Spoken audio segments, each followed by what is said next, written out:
ഞാനൊരു വീഡിയോ കണ്ടതാണ് ചാനലിൽ.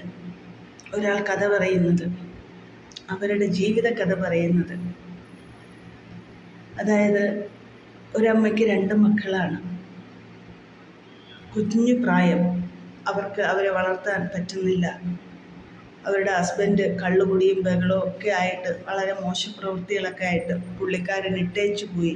അപ്പോൾ ആ സ്ത്രീ മാത്രമാണ്. ആ സ്ത്രീ കഷ്ടപ്പെട്ട് 2 കുട്ടികളെ വളർത്തുകയാണ്.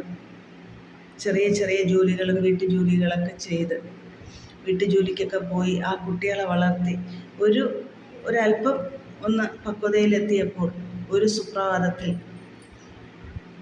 ഇവരൊരു ഫാമിലിയെ പരിചയപ്പെടുകയാണ്. ഫാമിലിയെ പരിചയപ്പെട്ടപ്പോൾ അവരുടെ ദുഃഖങ്ങൾ പറയുന്നു.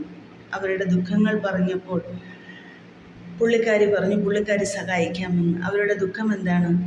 അവരുടെ ഫാമിലിയിലുള്ള ഒരാൾക്ക് ഒരു കിഡ്നിക്ക് പ്രോബ്ലമാണ്. അപ്പോൾ ഒരു കിഡ്നി ദാനം ചെയ്യണം. കിഡ്നിക്ക് വേണ്ടിയിട്ട് അവർ ഇങ്ങനെ അലഞ്ഞ് നടക്കുകയാണ്. അത് കിട്ടിയിരുന്നെങ്കിൽ ആ ഒരു ജീവൻ രക്ഷിക്കാമെന്ന് പറഞ്ഞിട്ട്. അപ്പം മറുഭാഗത്തിരിക്കുന്ന ഫാമിലിയിൽ കഷ്ടപ്പാടും ദുരിതവുമാണ്.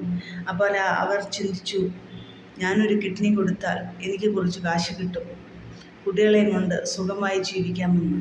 ശരി, അങ്ങനെ അവർ ആ പ്രോസസ്സെല്ലാം നിറവേറി കിഡ്നി കൊടുത്തു. കുറച്ച് കാശ് കിട്ടി. ഇവർ സ്വന്തമായിട്ടൊരു കുഞ്ഞു വീടുണ്ടാക്കി. അതിൽ ഈ കുട്ടികളെയും മൊത്തം അവർ താമസിക്കുകയാണ്. അപ്പോൾ വാടക കൊടുക്കണ്ട, ജോലിക്ക് മാത്രം പോയി ജീവിച്ചാൽ മതി. അങ്ങനെ ഇരിക്കുമ്പോൾ വീട്ടുജോലിയിൽ നിന്ന് മാറി വേറൊരു ജോലിയിലേക്ക് അകപ്പെട്ടു.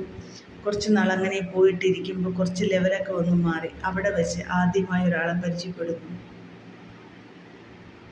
അപ്പോൾ ഈ കിഡ്നി ഡൊണേറ്റ് ചെയ്യുമ്പോൾ ഡോക്ടർ പറഞ്ഞിട്ടുണ്ട്, നമ്മൾ വളരെ സൂക്ഷിക്കണം, എപ്പോഴും കെയറായിരിക്കണം, വെയിറ്റുള്ള പണികൾ ചെയ്യരുത്, ശരീരത്തിന് പ്രോബ്ലം ഉണ്ടാക്കുന്ന, രോഗം വരുത്തുന്ന ഒരണുക്കൾ ഉണ്ടാവുന്ന ഒരു കാര്യങ്ങളും നമ്മുടെ ശരീരത്തിന് നമ്മളത് ബാധകമായി കൊടുക്കരുത് എന്നെല്ലാം വളരെ നീറ്റായി പറഞ്ഞു കൊടുത്താണ് ഡോക്ടർ വിടുന്നത്. ഒന്നിൽ കൂടുതൽ ഒരാളുമായി ബന്ധപ്പെടരുത്, ഇങ്ങനെയൊക്കെയും കാര്യങ്ങൾ പറഞ്ഞാണ് ആ ലേഡിയെ വീട്ടിലേക്ക് അയക്കുന്നത്. എന്നാൽ ഈ ലേഡി കുറച്ച് നാളങ്ങനെ ജീവിച്ചു പോകുമ്പോൾ ഒറ്റപ്പെടലാണ്. ഒരാളെ പരിചയപ്പെടുന്നു, അയാളുമായിട്ട് സൗഹൃദം പങ്കുവെക്കുന്നു, ആ പുള്ളിയുമായിട്ട് ജീവിതം ആരംഭിക്കുന്നു. അങ്ങനെ പോയിട്ടിരിക്കുമ്പോൾ വീണ്ടും കുറച്ച് നാൾ കഴിയുമ്പോൾ അവരുടെ ജീവിതത്തിലേക്ക് വേറെയും ഒരാൾ കടന്നു വരുന്നു. അങ്ങനെ കടന്നു വന്നു ഒത്തിരി ആൾക്കാർ കടന്നു വന്നു അവരുടെ ജീവിതത്തിലേക്ക്. അവരെ എല്ലാവരും ചാറ്റാൻ തുടങ്ങി, എല്ലാവരോടും സ്നേഹം പങ്കിടാൻ തുടങ്ങി. സ്നേഹം എന്താണെന്ന് ഞാൻ പറയണ്ടല്ലോ, നിങ്ങൾക്കറിയാം. സ്നേഹം പങ്കിടാൻ തുടങ്ങി. അങ്ങനെ ഇവർക്ക് പല അസുഖങ്ങളായിട്ട് വരാൻ തുടങ്ങി. ഒരു ചുമ വന്നാൽ പോലും, ഒരു പനി വന്നാൽ പോലും മെഡിസിൻ അധികം കഴിക്കാൻ പറ്റില്ല. കാരണം ഒരു കിഡ്നിക്ക് പ്രോബ്ലം ആയിട്ട് ഒരു കിഡ്നി കൊടുത്തതാണ് ഒരാൾക്ക്. അപ്പോൾ ആകെ ഒരു കിഡ്നിയേ ഉള്ളൂ. ആ കിഡ്നി വെച്ചിട്ട് വേണം നമ്മൾ മുൻപോട്ട് ജീവിതം തള്ളി നീക്കാൻ. അപ്പോൾ നമുക്ക് എന്തെങ്കിലുമൊക്കെ രോഗം വന്നാൽ വേറെ മെഡിസിൻ കഴിക്കാൻ പറ്റില്ല, ബുദ്ധിമുട്ടാണ്. അപ്പം അങ്ങനെ ഡോക്ടർ പറഞ്ഞ നിർദ്ദേശപ്രകാരം നമ്മൾ പോകേണ്ടതിന് നമ്മൾ വഴിതെറ്റിപ്പോയി. അങ്ങനെ പല അസുഖങ്ങളും കാര്യങ്ങളും ഒക്കെ വന്നു. അങ്ങനെ ഇരിക്കുമ്പോഴാണ് ഗൾഫിലേക്ക് പോകാനൊരു ചാൻസ് വന്നു. മക്കൾ വളർന്നു, മകളുടെ കല്യാണം കഴിഞ്ഞു, മകൻ പഠിച്ചുകൊണ്ടിരിക്കുന്നു. ഗൾഫിലേക്ക് പോകാനൊരു ചാൻസ് വന്നു. അങ്ങനെ പുള്ളിക്കാരത്തി ഗൾഫിലേക്ക് പറന്നു. 3 മാസത്തെ വിസയ്ക്ക് പോയതാണ്. 3 മാസത്തെ വിസ എന്താണെന്ന് നിങ്ങൾക്കറിയാമല്ലോ. അങ്ങനെ 3 മാസത്തെ വിസയ്ക്ക് ഗൾഫിലേക്ക് പോയി. 1 മാസം കഴിഞ്ഞപ്പോൾ പുള്ളിക്ക് പ്രോബ്ലമായി തുടങ്ങി. വയറുവേദന ആരംഭിച്ചു. സുഖമില്ലാതെയായി വയറുവേദന ആരംഭിച്ചു. അങ്ങനെ പുള്ളിക്കാരിക്ക് അവിടെ നിൽക്കാൻ പറ്റാത്തൊരു സാഹചര്യമായി പുള്ളിക്കാരി നാട്ടിലേക്ക് വന്നു. പുള്ളിക്കാരി നാട്ടിലേക്ക് വരുമ്പോൾ ഡോക്ടറെ കൺസൾട്ട് ചെയ്യുമ്പോഴാണ് അറിയുന്നത് പുള്ളിക്ക് മാരകമായ ഒരു രോഗം പിടിപെട്ട് കഴിഞ്ഞിരിക്കുന്നു. ക്യാൻസർ എന്ന രോഗം കാർന്ന് കൊണ്ടിരിക്കുകയാണ്. എന്ത് ചെയ്യാൻ പറ്റും? ജീവിതം തള്ളി നീക്കണം, മുന്നോട്ട് പോകണം, ഒരു രക്ഷയുമില്ല. പുറകിൽ നോക്കിയാൽ കുട്ടികളുണ്ട്, കുട്ടികളെ ഒരു കര പറ്റിച്ചില്ല. അപ്പോൾ കരയാൻ തുടങ്ങി. ഞാൻ ചെയ്തത് തെറ്റായിപ്പോയി, ഞാൻ ചെയ്തത് വളരെ വലിയ തെറ്റാണ് എന്നുള്ളത് ഓർത്ത് കണ്ണുനീര് പൊഴിക്കാൻ തുടങ്ങി. ഓരോ ദിവസവും കണ്ണുനീരിൽ വരുന്നത് ചോരയാണ്. കാരണം അന്ന് ഡോക്ടർ പറഞ്ഞത് കേട്ടിരുന്നെങ്കിൽ ഇന്ന് എനിക്ക് ഗതി വരില്ല എന്ന് അവർ മനസ്സിലാക്കിക്കൊണ്ട് കരയുകയാണ്. അവർ ഏറ്റവും അടുത്ത വേണ്ടപ്പെട്ട അവരുടെ റിലേറ്റീവ് ഫ്രണ്ടിനോട് അവരെല്ലാ കഥയും തുറന്നു പറയുകയാണ് എനിക്ക് സംഭവിച്ച ആപത്തുകളെക്കുറിച്ച്.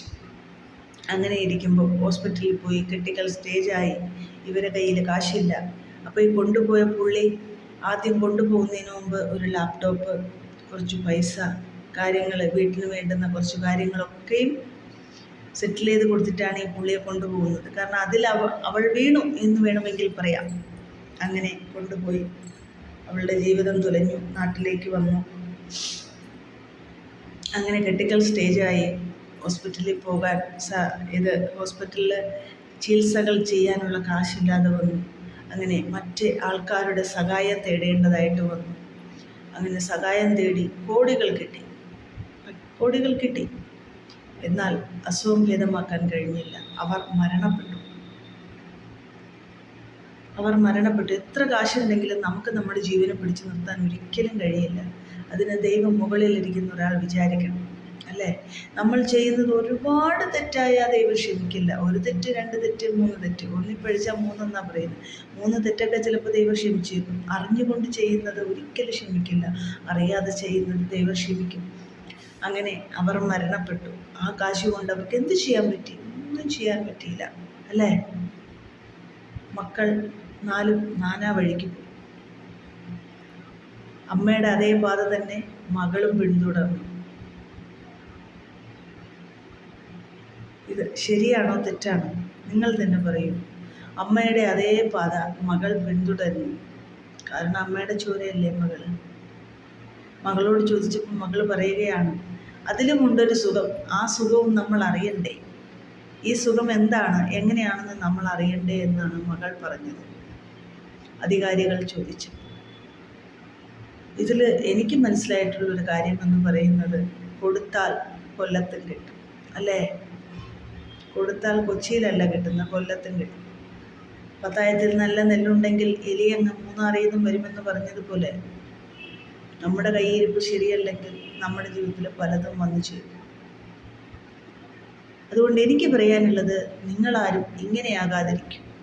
നിങ്ങൾ എന്താണെന്ന് നിങ്ങൾ മനസ്സിലാക്കി നിങ്ങൾ ജീവിക്കും.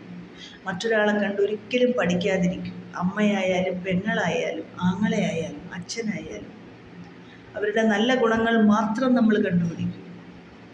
ബാഡായിട്ടുള്ള ഗുണങ്ങൾ കണ്ടുപിടിച്ചിട്ട് അവരുടെ പാത പിന്തുടരാതെ നിങ്ങൾക്കും ഇത് നാളെ സംഭവിച്ചുകൂടായ്മയില്ല. അതുകൊണ്ട് എനിക്ക് ആ ജീവിതകഥ കേട്ടപ്പോൾ എനിക്ക് വിഷമവും തോന്നി, അതിലേറെ ദേഷ്യവും തോന്നി. എല്ലാം വേണം, അധികമായാൽ അമൃതവും വിഷമെന്നാണ് പറയുന്നത്. ഇത് അധികമായി പോയത് കൊണ്ടാണ് അമൃതം വിഷമായി പോയത്. ഇതിനൊരു കമൻറ്റ് നിങ്ങൾ ഇടണം തീർച്ചയായിട്ടും. ഈ വീഡിയോസ് മുഴുവനും കണ്ടിട്ട് ഇതിന് റിപ്ലൈ നിങ്ങൾ തരണം. എനിക്കിതിലൊന്നും മനസ്സിലായിട്ടില്ല. നിങ്ങൾക്ക് എന്തെങ്കിലും മനസ്സിലായിട്ടുണ്ടെങ്കിൽ പറയൂ.